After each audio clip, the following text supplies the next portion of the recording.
शुरुआत आशा नाम की एक लड़की को दिखाने से होती है, जो अपनी कहानी बता रही थी कि 5 साल पहले आने वाला सुनामी बहुत खतरनाक था। पूरा शहर पानी में डूब गया, करोड़ों लोगों की जान चली गई। लोगों ने खुद को और अपनी फैमिलीज को बचाने की बहुत कोशिश की, लेकिन नाकामयाब रहे। चंद गिने चुने लोग ऐसे थे जो उस वक्त ऊंची ऊंची बिल्डिंग्स की छतों पर चले गए, जिस वजह से उन लोगों की जान बच पाई। उन्हीं लोगों में आशा भी शामिल थी। वो काफी उदास है, थकी हुई भी है, लेकिन फिर भी हिम्मत करके वो उठ खड़ी हुई। पिछले 5 सालों से आशा एक तबाह हुई बिल्डिंग में रह रही है, जो सुनामी में डूबे हुए शहर के बीचों बीच थी। बिल्डिंग में उसके अलावा और कोई भी नहीं रहता। बिल्डिंग की छत पर आती है। उसने बारिश का पानी जमा करके रखा हुआ था, जिससे उबालकर वो अपने लिए कॉफी बनाती है और वहीं पर छुपाया हुआ एक रेडियो वो बाहर निकालती है और गाने सुनने लगती है, जिससे उसे काफी अच्छा महसूस होता है। इसके बाद हम पूरे शहर का बिगड़ा हुआ हाल देखते हैं। सारी बिल्डिंग्स हर जगह बंजर हैं। अब इन हालात में आशा के लिए सबसे बड़ा मसला पानी का था, क्योंकि अगर यहाँ पर बारिश ना हो तो पीने के पानी के लिए काफी मसला होता है। इसलिए आशा छत पर रखे हुए सामान के ऊपर जो जमा हुआ पानी पड़ा होता है उसे कपड़े से साफ करती है। फिर कपड़े को निचोड़कर मिले हुए पानी को वो बोतल में बंद करके रख लेती है। इस तरह वो अपने पीने के लिए पानी इकट्ठा करती है, पर इसे भी वो छुपा के रख लेती है, क्योंकि यहाँ पर सामान ना होने की वजह से बहुत सारे लोग ऐसे हैं जो लुटेरे बन चुके हैं। वो लूट लेते हैं। कितनी बोतल्स रह गई थी, आशा ये सब कुछ डायरी में नोट करती रहती है। इसके बाद वो आसपास की जगह को दूरबीन के जरिए देखने लगती है। अचानक एक पूरी बिल्डिंग पानी की वजह से नीचे गिरकर डूब जाती है। ऐसे करते करते बहुत सारा शहर पानी में डूब गया था। अब जब उसने नीचे पानी में देखा तो वहाँ एक बॉक्स था जो पानी में तैर रहा था। आशा सोचती है कि इसमें जरूरत का सामान होगा, इसीलिए वो नीचे वाले घर में आ जाती है, जो भी पूरा पानी में डूबा हुआ था। पर यहाँ से आशा उस बॉक्स पर पिन मारकर उसे अपनी तरफ रस्सी के सहारे खींचने लगती है, लेकिन पानी में जो मछलियाँ थी उनमें से एक उस बॉक्स को पकड़ लेती है। इसलिए आशा जब उसे खींच नहीं पाती तो वो आगे की तरफ हो जाती है। तब टूटी हुई जगह की वजह से उसे चोट लग जाती है, पर अभी भी वो हिम्मत नहीं हारती। पूरा जोर लगाकर बॉक्स को अंदर खींचने लगती है और आखिरकार बॉक्स उसे मिल ही जाता है। आशा ने जब बॉक्स को खोलकर देखा तो अंदर एक शराब की बोतल के अलावा और कुछ नहीं था, जिसे ही लेकर वो ऊपर आ गई। उस शराब से अपनी चोट साफ करने लगती है। शाम को जब वो बैठी थी तो उसे कुछ दूरी से आवाजें आने लगी। उसने जब दूरबीन के जरिए देखा तो कुछ लुटेरे खाने की तलाश में इसी बिल्डिंग की तरफ आ रहे थे, जिन्हें देखकर वो अपना सारा सामान इस कूड़े कचरे के नीचे छुपा देती है। फिर खुद भी एक कमरे में जाकर छुप जाती है, जो उसने अपने लिए एक महफूज जगह बनाई हुई थी। जैसे लुटेरों का ग्रुप यहाँ पर आया, बिल्डिंग के हर एक घर को वो चेक करने लगती है, लेकिन उन्हें यहाँ पर खास कोई चीज नहीं मिलती। लुटेरों में एक बच्चा भी था जो आसपास गोलियां चलाने लगता है। इस वजह से आशा काफी डर जाती है, लेकिन खुद को काबू करने के लिए वो अपने माजी की अच्छी यादों में चली जाती है, जिनमें वो अपनी छोटी बहन को देखती है जब ये दोनों बहनें एक साथ थी। कुछ देर के बाद जब लुटेरे वहाँ से चले गए तो आशा भी बाहर आई, क्योंकि रात हो गई थी तो सो जाती है। हर रात आशा को डरावना सपना आता है, जिसमें वो अपनी फैमिली को डूबता हुआ देख रही थी, लेकिन चाह कर भी उन्हें नहीं बचा पाती। अगले दिन वो जब सोने लगी तो अचानक उसे बिल्डिंग में आवाजें आने लगती है। इसीलिए वो टॉर्च लाइट लेकर हर जगह चेक करती है, लेकिन उसे कोई भी नहीं मिलता। पर उसे कहीं न कहीं शक था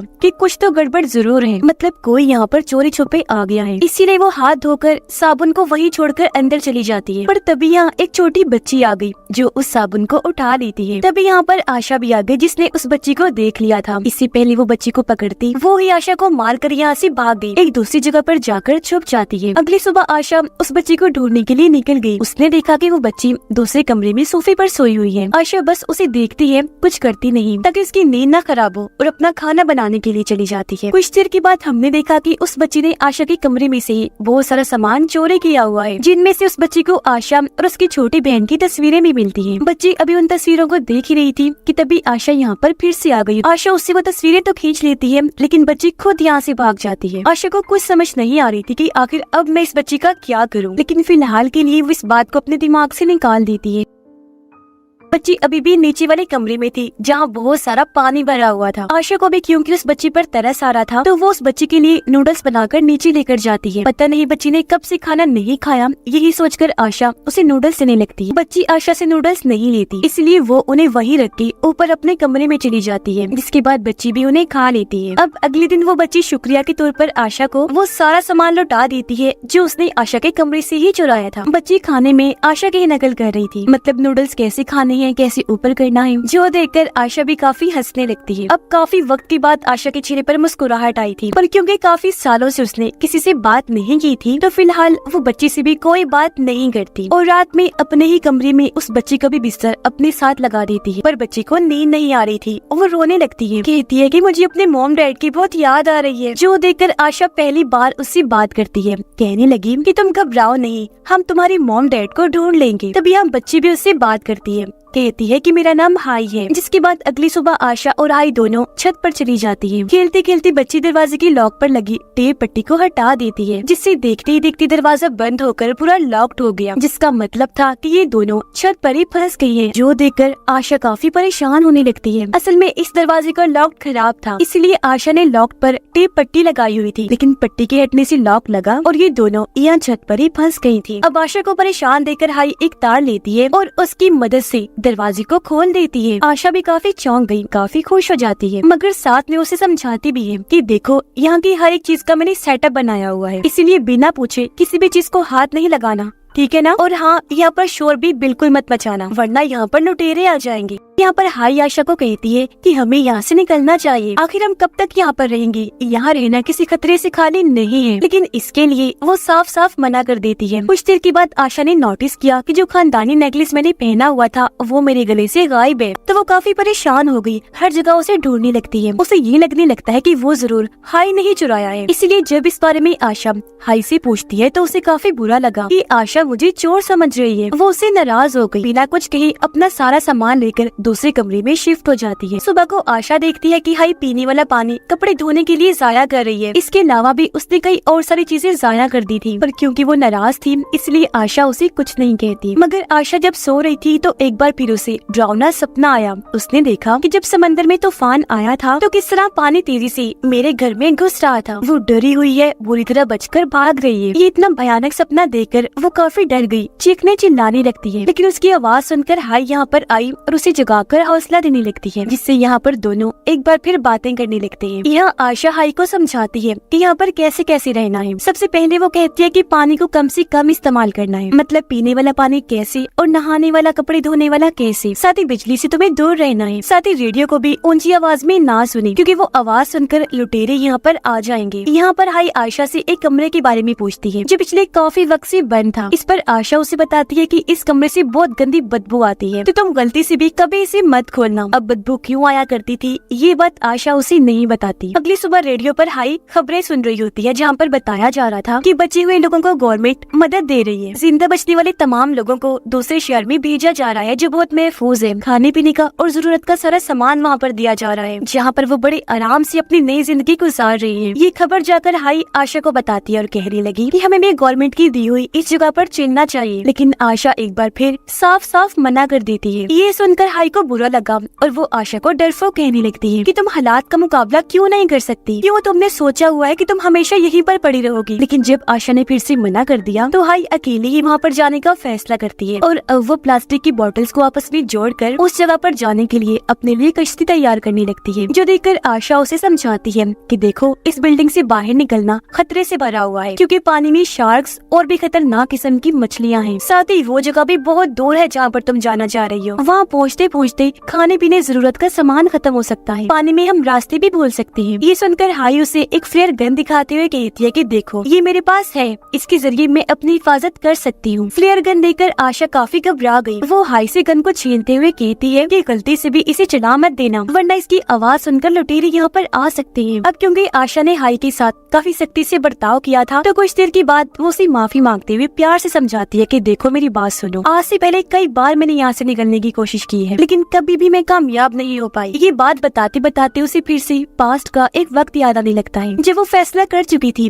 कि मैं अपने घर को छोड़ दूंगी, क्योंकि उसके मॉम डैड घर में लाई गई चीज सबसे पहले उसकी छोटी बहन को दिया करती थी, जिस बात की वजह से उसे बहुत गुस्सा आया करता था और वो अपनी बहन से जलती थी। यही वजह है कि उसका ताल्लुक अपने मॉम डैड के साथ भी बिल्कुल अच्छा नहीं था। अपने माँ बाप का ऐसा सलूक देखकर वो काफी तंग आ गई थी। हमेशा उसकी छोटी बहन को ही अहमियत दी जाती, इस बात को लेकर अक्सर उसका अपने मॉम डैड से झगड़ा हो जाया जाया करता था, तो आज वो घर छोड़कर निकल जाती है। मगर तब आशा की बहन ने उसे जाने से रोक लिया था। प्रेजेंट टाइम में आशा देखती है कि उसका वो नेकलेस वहाँ पर गिरा हुआ है जो टूटकर गले से गिर गया था, यानी कि इसमें हाई की कोई गलती नहीं थी, उसने नेकलेस नहीं चुराया था। जिस बात से आशा को काफी शर्मिंदगी हुई और वो हाई से माफी मांगती है।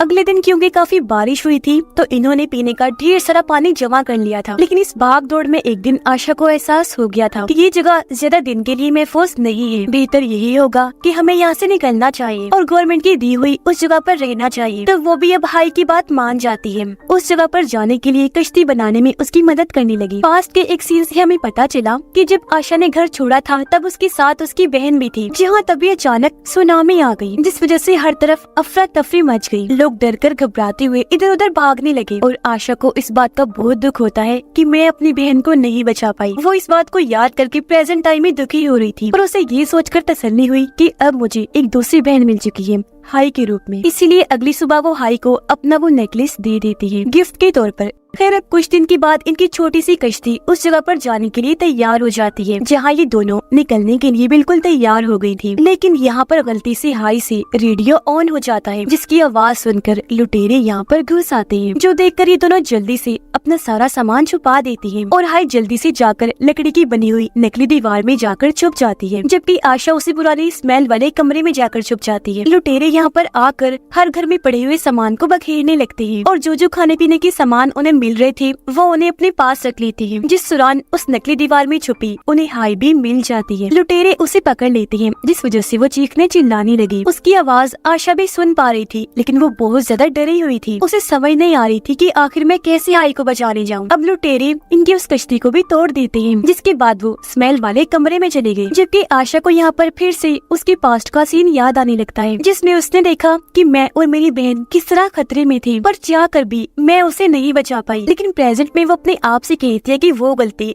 अब मैं दोबारा नहीं करूंगी, और अब वो बड़ी हिम्मत करके बाहर आ जाती है ताकि हाई को बचा सके। उसके पास फ्लेयर गन थी, इसलिए एक आदमी जो उसके पास आया था वो उसे मार देती है। फिर वहाँ से भागकर दूसरे घर में आ गई, जहाँ वो लुटेरों को फंसाने के लिए एक ट्रैप जाल बिछाती है और वहाँ पर रेडियो ऑन कर देती है। आवाज सुनकर 2-3 लुटेरे अंदर आए, तब मौका देकर आशा उन पर हमला कर देती है, उनसे लड़ने लगी और इन सब आदमियों को मार देती है। अब लुटेरों के हेड ने हाई को पकड़ लिया था, तो अब वो आशा को ढूंढने के लिए अपने और आदमियों को भेजता है, जिस वजह से आशा एक बार फिर उस स्मेल वाले कमरे में छुपने के लिए चली जाती है। यहाँ पता चला कि उस कमरे में स्मेल क्यों थी। दरअसल यहाँ पर बहुत सारी लाशें पड़ी हुई थी जो गल सड़ गई थी और बदबू उन्हीं में से आ रही थी। पर 2 दिन लाशों को सामने आशा नहीं रखा था, क्योंकि ये उसका प्लान था। पहले वो लाशों की मदद से लुटेरे को डराती है, जिसके बाद खुद सामने आकर उसे जान से मार डालती है। उसे खत्म करने के बाद आशा उसका चाकू छीन लेती है और उसके बचे हुए साथियों को भी मार डालती है। और अब वो पहुंच जाती है लुटेरों के हेड के पास, जो दरअसल एक शिप पर था, जहाँ हेड के साथ भी आशा की काफी लड़ाई होती है, जिस दौरान ये तीनों ही गलती से पानी में गिर जाती है। अब इससे पहले शार्क यहाँ पर आती, आशा जल्दी से हाई को लेकर एक जगह पर जाकर छुप जाती है। और अब जब लुटेरा पानी में था तो यहाँ पर एक बड़ी सी शार्क आ गई, जो एक ही झटके में लुटेरे का काम तमाम कर देती है, जिंदा ही खा गई। जिसके बाद दोनों जल्दी से लुटेरों के शिप पर चढ़ गए, जिससे आखिरकार दोनों की जान बच जाती है। ये शिप काफी अच्छी थी, यहाँ पर खाने पीने और किसी चीज की तंगी नहीं थी। जबकि आशा इस रात पहली बार डरावने सपने के बगैर सो पाती है। सुबह जब दोनों उठी तो उनके चेहरों पर मुस्कुराहट थी, क्योंकि अब उन्हें अपनी एक नई जिंदगी दिखाई दे रही थी। दोनों एक जगह पर खड़ी होकर उम्मीद भरी नजरों से आगे देखने लगती है। और इसी के साथ ही ये कहानी भी इधर ही खत्म हो जाती है।